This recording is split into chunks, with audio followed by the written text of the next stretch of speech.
Hola, nos encontramos aquí nuevamente para compartir una propuesta de contenidos culturales en este espacio de YouTube llamado Linceo. Todo esto surgió hace algunas semanas a propósito de transmisiones libres en el contexto de esta angustia pandémica, y ahí surgió la idea de organizar este espacio a partir de alguna serie de temáticas, siempre vinculadas con la filosofía, la literatura, el arte, la historia. Y el primer tema que habíamos compartido fue sobre lo apolíneo y lo dionisíaco en Nietzsche. Es lo que ahora intentaremos reconstruir. El filósofo alemán Federico Nietzsche, nacido en 1844, fallecido en el año 1900, genera una obra fundamental en la segunda mitad del siglo XIX, en 1872, la obra El nacimiento de la tragedia.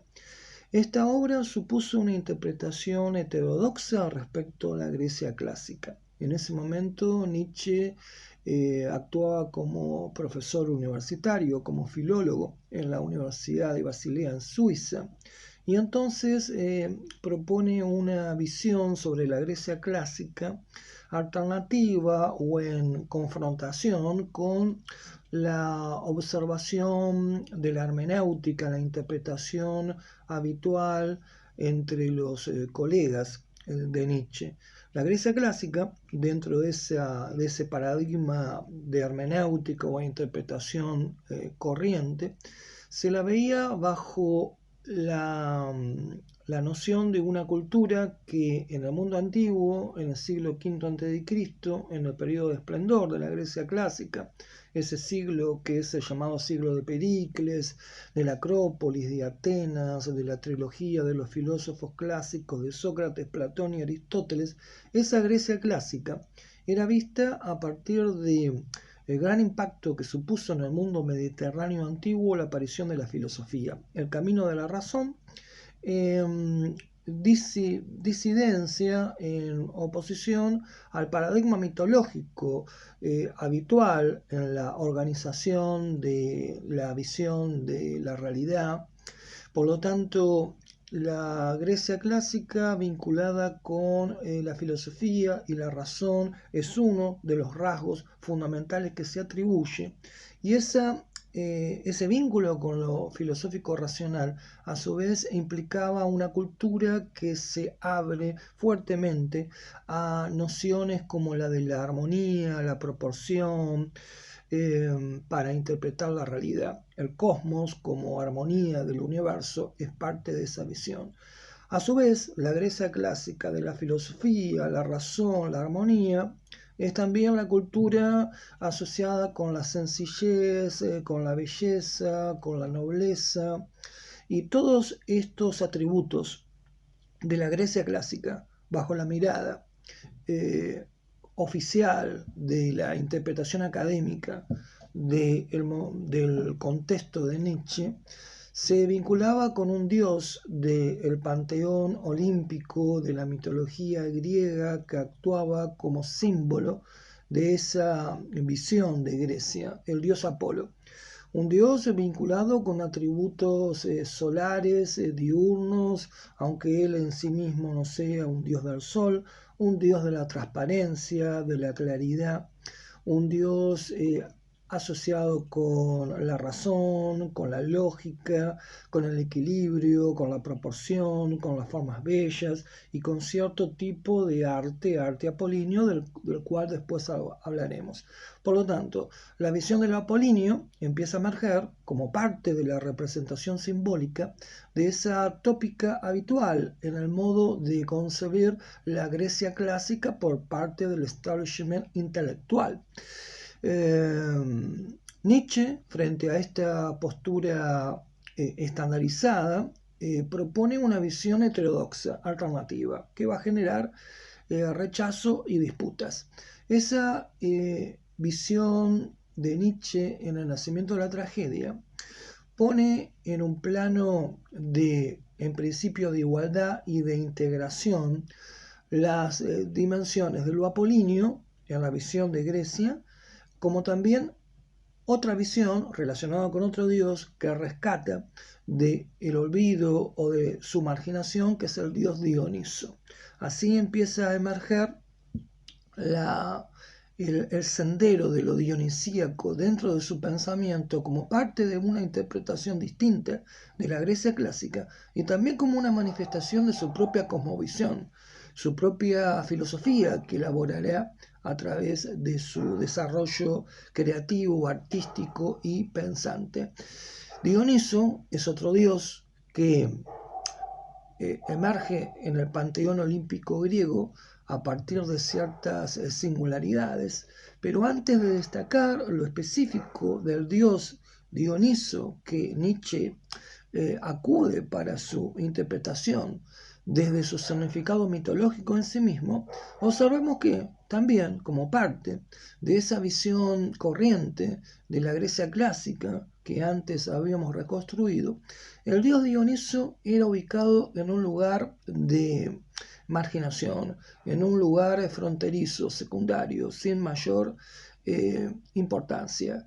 Un dios degradado, vinculado con la versión romana, que es una fase de degradación del Dioniso griego, donde Dioniso se vincula con lo licencioso, con lo orgiástico sin dimensión de trascendencia, con una juventud disoluta, con el vino como borrachera, como frivolidad, y a su vez en esa degradación de lo dionisíaco, este dios también era asociado con los personajes que lo acompañan en su cortejo mitológico, que son personajes que hablaremos en unos instantes, sátiros y selenos, que eran interpretados como la expresión de la fealdad, como otra característica de este dios marginado. Nietzsche rescata de esa penumbra, de ese cono de sombra a Dioniso y lo restituye en el esplendor de sus facultades divinas. Dioniso, en su sustancia mitológica propia, se lo puede estudiar a partir de algunas obras clásicas, como a la de autores como Kárkeren-Gy, un erudito húngaro, o Walter Otto. Y en esa visión del dios en cuanto a su significado mitológico originario, hay básicamente dos tradiciones para la explicación del origen o el nacimiento del dios. Una primera de índole olímpica, según la cual Dioniso es hijo de Zeus, el dios máximo en la mitología olímpica, y una bella mortal llamada Sémele, de la ciudad de Tebas, hija de Cadmo. Según esta primera versión, luego de cortejar y de generar el vínculo amoroso que llevaría al nacimiento de Dioniso, a Sémele, amada por Zeus, se le presenta Hera, que es su esposa oficial, que siempre interviene cuando advierte los deslices de su divino consorte e interviene para reparar la situación y para de alguna manera manifestar su enojo o su afán de venganza. Entonces se le presenta bajo la forma de una anciana a Sémele y le hace dudar sobre la identidad de su amante, sobre sus verdaderas motivaciones. Entonces cuando Zeus retorna al lecho amatorio buscando a Sémele, Sémele le exige, instigada por aquella anciana que detrás de la que se ocultaba era, Sémele le exige a Zeus que se muestre en su verdadera forma. Eso es lo que Hera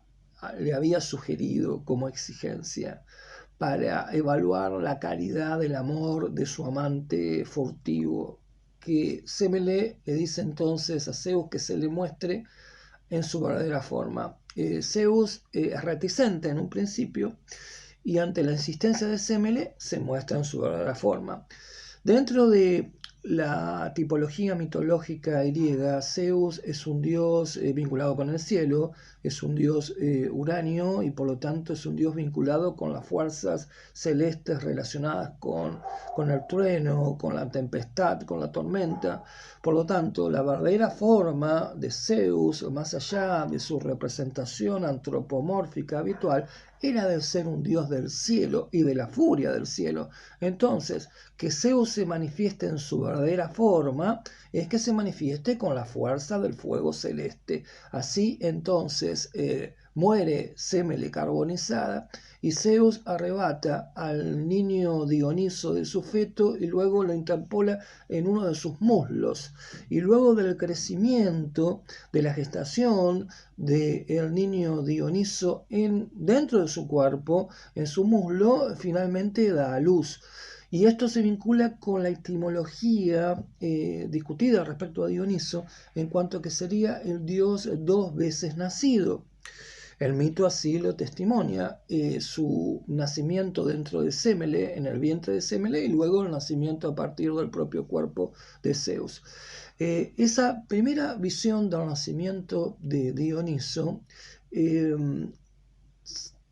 coexiste con la otra visión, que es la visión órfica, según la cual Dioniso sería hijo de Zeus y Perséfone. Perséfone es la diosa esposa de Hades, es diosa del inframundo, del mundo subterráneo, del mundo de los muertos, y en esta versión entonces Dioniso nace de ese mundo subterráneo oculto, en oscuridad, hacia el mundo diurno de la superficie. Y entonces Dioniso, al ser hijo de Zeus y por lo tanto un dios de estirpe olímpica, es perseguido por los dioses que en la teogonía de Hesíodo actúan como los dioses enemigos de los olímpicos, que son los dioses titánicos, los titanes. Los titanes capturan a Dioniso, lo despedazan, cocinan su carne, lo devoran, pero lo único que queda indemne es el corazón de Dioniso, y así a través de la mediación de Atenea, Demeter, Dioniso resurge. Por lo tanto, de vuelta dos veces nace Dioniso, pero también esta segunda versión del mito introduce otra cualidad simbólica importante del dios, que se expresa como el dios que ha nacido, muerto y renacido. Dioniso, a nivel simbólico, se asocia con las fuerzas de la fertilidad, de la resurrección de la vida en los ciclos naturales de la primavera. Dioniso es el dios que descubre el vino, se asocia con la hiedra, con el pino como su árbol propio, con ciertos animales, panteras, felinos, machos cabríos, que representan la identidad del dios, que es un dios vinculado con la fertilidad, la exuberancia, la renovación de la vida, la embriaguez, la vida intensa, o como Kerenshi sostenía, Dioniso, raíz de la vida indestructible. Ahí empieza entonces a despuntar la grandeza simbólica de Dioniso, rescatado en la interpretación por parte de Nietzsche. Entonces, en su interpretación alternativa, lo apolíneo se asocia entonces con la Grecia de la razón, con la Grecia de la armonía, de las formas bellas, y también con la experiencia del sueño, el sueño apolíneo. Apolo es entonces el guardián de esa Grecia del orden, del equilibrio, de la mesura, de las formas equilibradas, el reino de la transparencia, del día, de lo onírico, también de la profecía y de lo visionario, porque dentro de sus mitos Apolo es el dios que interpreta el futuro a partir de las sacerdotisas de las pitonisas, que son sacerdotisas de Apolo, y que en el famoso oráculo de Delfos, al cual acudían los griegos, a través de estas sacerdotisas, en su famoso trípode, el dios profetizaba dando sus oráculos cuando era consultado. Por lo tanto, Este Dios vinculado entonces con la razón, con la medida, con el orden, con la belleza y con el control del tiempo, es la expresión de un aspecto, según Nietzsche, de la mentalidad de la Grecia antigua, la Grecia clásica. Pero la novedad en la visión de Nietzsche empieza a expandirse cuando él propone que la mirada del mundo por parte de los griegos era una visión que trascendía las formas, los límites de la bella armonía y de la lógica y el concepto. En la profundidad de los griegos, estos advirtieron que la vida trasciende el orden lógico y una armonía universal, que la vida se despliega hacia una profundidad mayor, hacia un espesor abismal, hacia un abismo sin fondo, del cual la vida procede. Ese reino de la vida abismal, subterránea, que trasciende los límites, es el reino nocturno, misterioso, prerracional de Dioniso. Dioniso, por lo tanto, simboliza esas fuerzas de la embriaguez, fuerzas del éxtasis, fuerzas de una vida desbordante que surgen desde el fondo abismal de la existencia.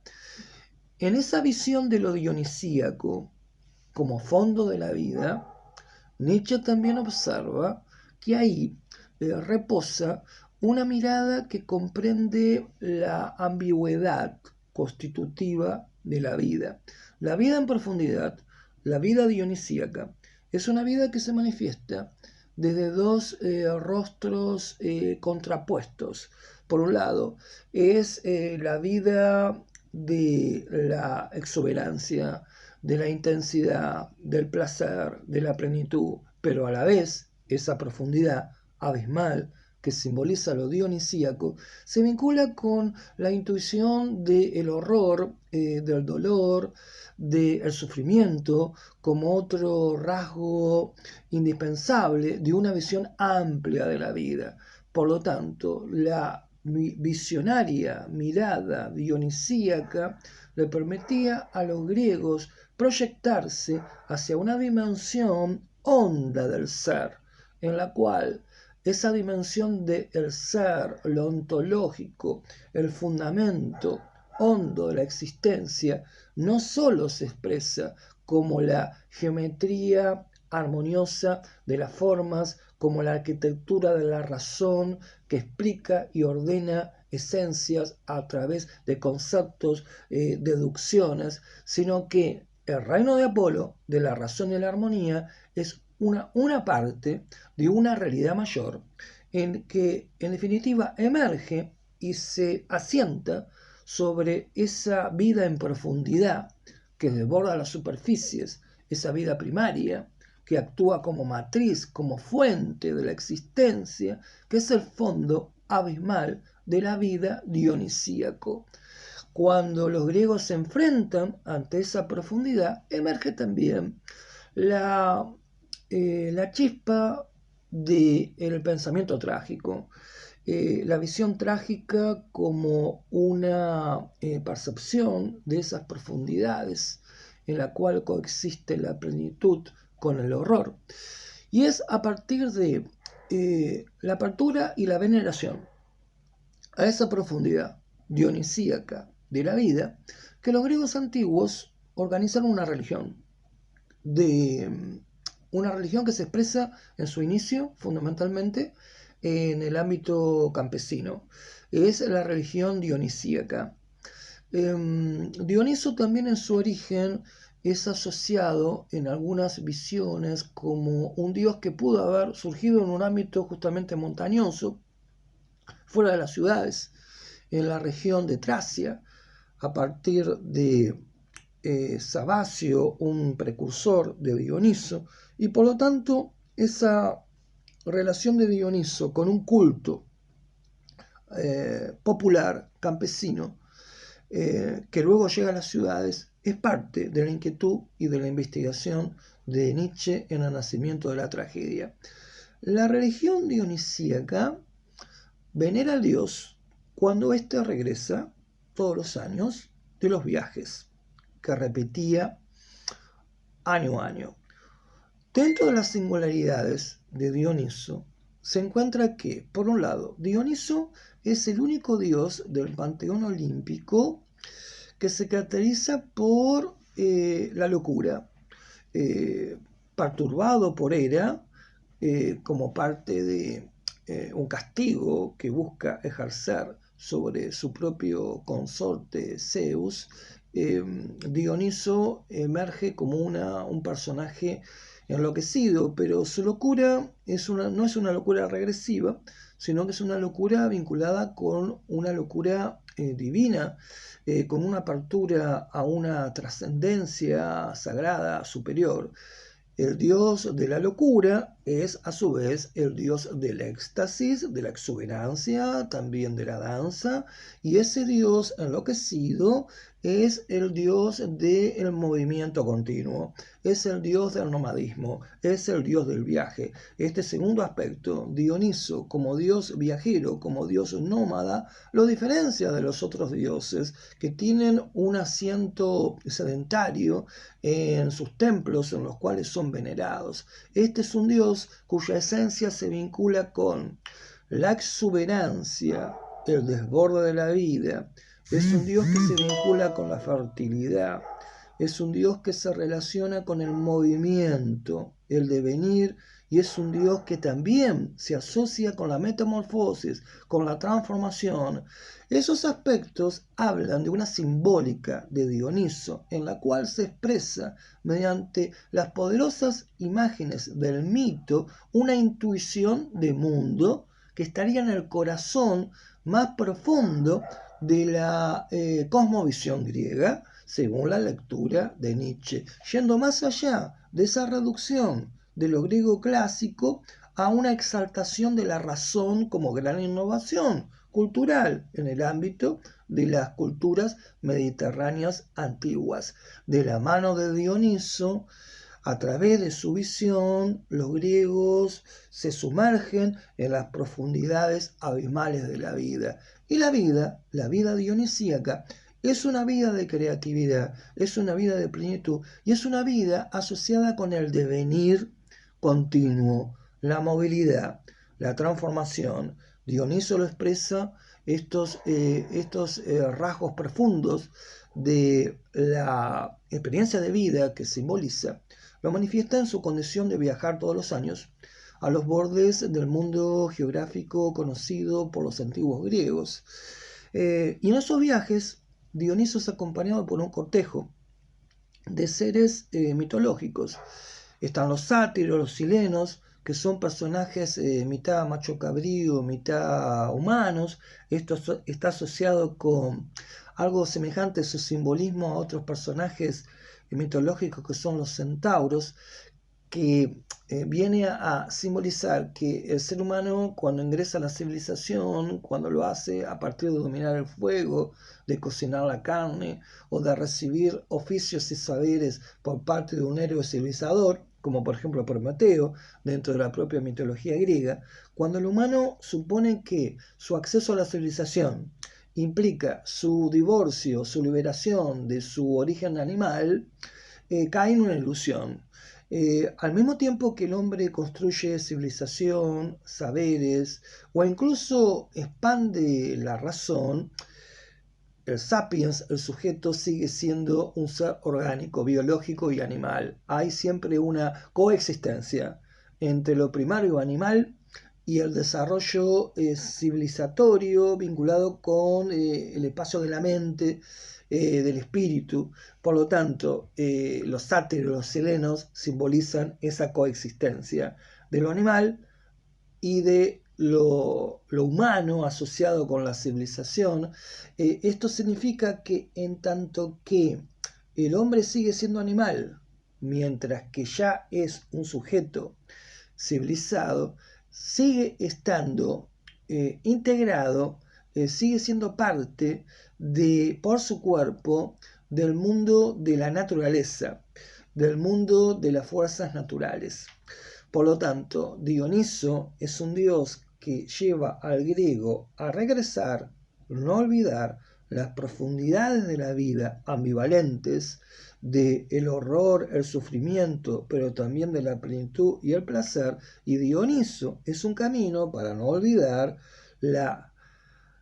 realidad antropológica del sujeto, del ser humano, como una continua fusión entre lo civilizado y una dimensión animal primaria que nunca se disuelve. Por lo tanto, acompañado por los sátiros y los silenos, bajo esta traducción simbólica que hemos ensayado, Dioniso se desplaza por los bordes del mundo, y en ese cortejo también es acompañado por su esposa Ariadna, que en uno de sus viajes Dioniso la encuentra despechada, olvidada por Teseo en la isla de Naxos. Cuando la dolorida Ariadna se encuentra con este dios de la exuberancia, acompañado por su cortejo, genera también una transformación de sí. Entonces, acompañado por los sátiros, los silenos, por Ariadna y por sus animales heráldicos, de los ya mencionados felinos, el macho cabrío, también la serpiente, animales que también hablan de que Dioniso es el dios que abre nuestra conciencia a un regreso hacia lo primario, en lo cual se encuentra la profundidad abismal de la vida y también las fuerzas naturales. Este Dioniso, entonces, con toda esta aura de dimensiones simbólicas poderosas, al terminar su viaje vuelve a Grecia. En alguna versión vuelve por Atenas, por el puerto del Pireo. En otra versión vuelve por tierra, por el norte, por Tracia. Y al regresar, sus seguidores salen a su encuentro a través de cultos de adoración. Y ahí se encuentra el escenario, el sedimento de la religión dionisíaca de origen popular y campesino que antes manifestábamos y que Nietzsche observa y la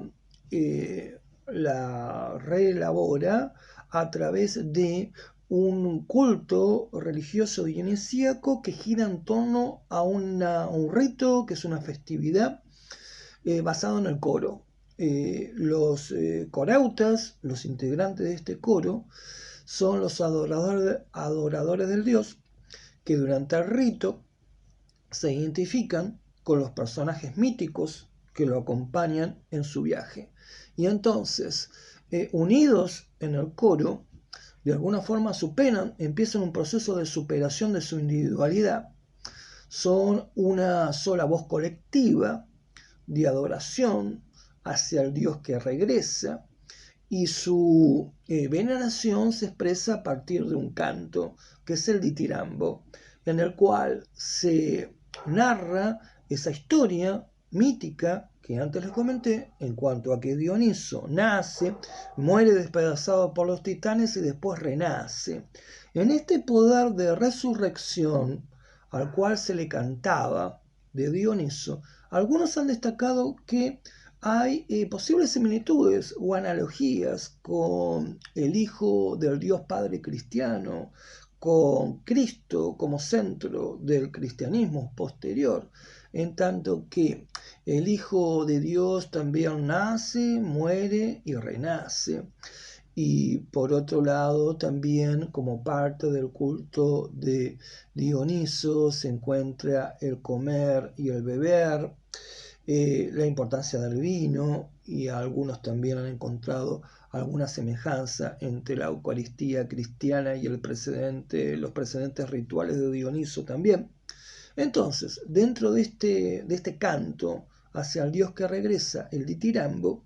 el coro a su vez es parte de un fervor ritual que se construye mediante la presencia festiva del pueblo, pero también del influjo de la danza y de un tipo de música, que es la música emblemática de Dioniso, una música rítmica, hipnótica, del llamado estilo frigio, vinculado con un instrumento parecido a una flauta, el aulos. La música dionisíaca es una música que contribuye a una excitación general que finalmente deriva en un punto emocional máximo, en ese culto dionisíaco de veneración del dios que vuelve, que es el éxtasis. Ya observamos que Dioniso es un dios de lo extático. El éxtasis es una experiencia de salida del yo de sí mismo, un salir fuera de los límites del psiquismo, del ego, del yo. En el punto máximo de fervor religioso hacia Dioniso hay un olvido de sí mismo por parte de sus adoradores. Eso significa lo que Nietzsche llama el quiebre del principio de individuación. Es un término que toma de Schopenhauer, porque la obra en la cual Nietzsche ensaya esta interpretación que le hace justicia simbólica y filosófica a Dioniso, El nacimiento de la tragedia, observemos que es una obra que Nietzsche se la dedica a Schopenhauer y a Wagner. En cuanto a Schopenhauer, es muy poderosa su influencia en Nietzsche. El concepto de la voluntad en Schopenhauer va a ser parte de la dimensión de lo dionisíaco en Nietzsche. La dimensión de el quiebre del principio de individuación también tiene como antecedente a Schopenhauer, y la importancia de la música como parte de este proceso. Es embriagado el adorador de Dioniso, embriagado por la música, que eleva su conciencia a un punto que se olvida de sí mismo, sale de su propio yo, se encuentra en un escenario místico, simbólico con el Dios, de alguna forma internaliza al Dios, tiene una experiencia íntima del Dios, algo singular también dentro de la religiosidad griega antigua. Y en ese encuentro con el Dios, bajo las alas sonoras de una música que embriaga, la música muestra todo su poder. Y esto es algo que también se encontraba en Schopenhauer, en el libro tercero del mundo como voluntad y representación, dentro del culto dionisíaco en el cual los antiguos griegos, según Nietzsche, acceden a la profundidad de la vida, salen de sí mismos, llegan a esa experiencia extática. La música es un medio fundamental para producir esta experiencia de elevación religiosa, la música dionisíaca. Por lo tanto, en Schopenhauer y en Nietzsche, la música adquiere la magnitud de un puente artístico y también ritual religioso hacia el ser, hacia la profundidad máxima de la vida. Esto también explica el vínculo de Nietzsche a través del nacimiento de la tragedia con Wagner, porque dijimos que también dedica esta obra a Ricardo Wagner. Y esto tiene que ver con la primera etapa de la relación de Nietzsche con Wagner, cuando Nietzsche admiraba a Wagner, su revolución en la música, su concepto de las artes integradas a través del teatro, la música estática, la música intensa, fervorosa, wagneriana. En un comienzo Nietzsche creyó que esa música era la recuperación de la música dionisíaca en todo su esplendor dentro de los ritos de adoración a Dioniso. Luego se decepciona, advierte una apertura al cristianismo, a la búsqueda de la redención, un sentimiento de piedad. Rompe después Nietzsche con Wagner y va a escribir incluso un ensayo en su contra o explicando los argumentos de esa ruptura contra Nietzsche. Pero en el ámbito del nacimiento de la tragedia, obra dedicada a Schopenhauer y a Wagner, Nietzsche entonces recupera la grandeza de Dioniso como el centro, como la columna vertebral de lo más poderoso de la cosmovisión filosófica de los antiguos griegos. Y Nietzsche observa también que Dioniso, con toda esta significación trascendente, no fue el opuesto de Apolo en la cultura griega en su momento de salud y de poder espiritual. En un principio, Apolo y Dioniso eran dos fuerzas artísticas o instintos de la naturaleza, como Nietzsche lo manifestaba, que coexistían implicándose mutuamente en una armónica correspondencia. Apolo y Dioniso se necesitaban y eran dos opuestos complementarios en una visión de conjunto de la realidad por los antiguos griegos. Por lo tanto, el griego era consciente del poder de la razón, de la dimensión existencial, de lo visible, de lo terrestre, de las bellas formas, de la naturaleza, pero también el griego tenía la profundidad suficiente como para advertir que la vida no se limita, no se ciñe a los límites de lo visible, de lo pensable, de lo racional, sino que la vida es una música cuya potencia sonora va más allá del límite y se sumerge en las profundidades. Por lo tanto, Apolo representaba el mundo ordenado, el mundo de un orden necesario para la cultura, para el entendimiento, desde la razón y el lenguaje, desde la dimensión de lo visible, de la bella apariencia, las formas bellas, y Dioniso siempre recordaba esa otra, es la profundidad de la vida como otro aspecto innegable o indispensable para una apertura a la vida en su totalidad y en todo su poder. Apolo y Dioniso, por lo tanto, se complementaban. La razón, la superficie, el límite y el éxtasis, la vida desbordante que siempre cambia y se transforma, y las profundidades. Pero esa alianza armoniosa, Nietzsche observa también que se quiebra. En la interpretación que propone también en el nacimiento de la tragedia, esa ruptura entre Apolo y Dioniso es a instancia de Sócrates. Lo socrático es el responsable, según Nietzsche, de un paganismo que pierde su salud, que se enferma por un exceso de racionalismo. Sócrates, según la mirada de Nietzsche, es aquel que prioriza la dimensión solar y racional de Apolo, y todo aquello que desborde a lo pensable por la lógica se convierte en un ruido accesorio, en una oscuridad disonante sin valor de conocimiento, asociada también con los instintos, con lo nocturno,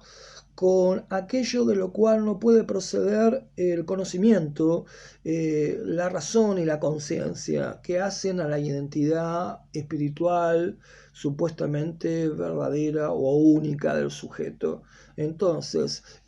la experiencia del mundo bajo el impacto de Sócrates se contrae entre los griegos al predominio de la razón, la conciencia, la lógica. Y esto también, como parte de su interpretación de Sócrates, se extiende a Eurípides. Eurípides es el último de los grandes trágicos griegos, y de hecho su profusa obra dramática se cierra con Las Bacantes, en la cual se destaca el culto femenino de las Ménadas hacia Dioniso cuando éste regresa de sus viajes y se hace presente en la ciudad de Tebas, la de las 7 puertas, y hay se deja traslucir en la última obra de Eurípides una visión un tanto distante, crítica, de desconfianza y rechazo a los cultos dionisíacos como parte de un pasado bárbaro que debe ser superado por la ilustración racional que Eurípides participa, y también por la influencia que sobre él ejerce no solo Sócrates, sino también los sofistas. Entonces, en la visión de Nietzsche, Eurípides cultiva lo que él llama un socratismo estético, y por lo tanto la tragedia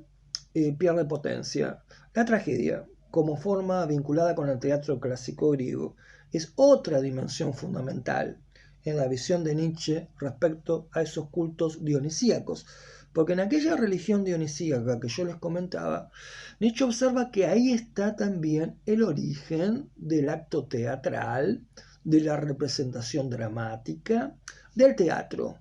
El teatro emerge de esos cultos dionisíacos. Y el teatro, en su primera dimensión vinculada con los grandes dramaturgos Esquilo y Sófocles, es una tragedia que conserva el, el esplendor de la potencia musical dionisíaca a través del protagonismo de los coros, y esa dimensión de la música en el acto trágico, teatral, que conducía a los griegos hacia una dimensión de apertura, a un orden superior, el destino al cual están sometidos los héroes trágicos y los propios dioses, la presencia de la música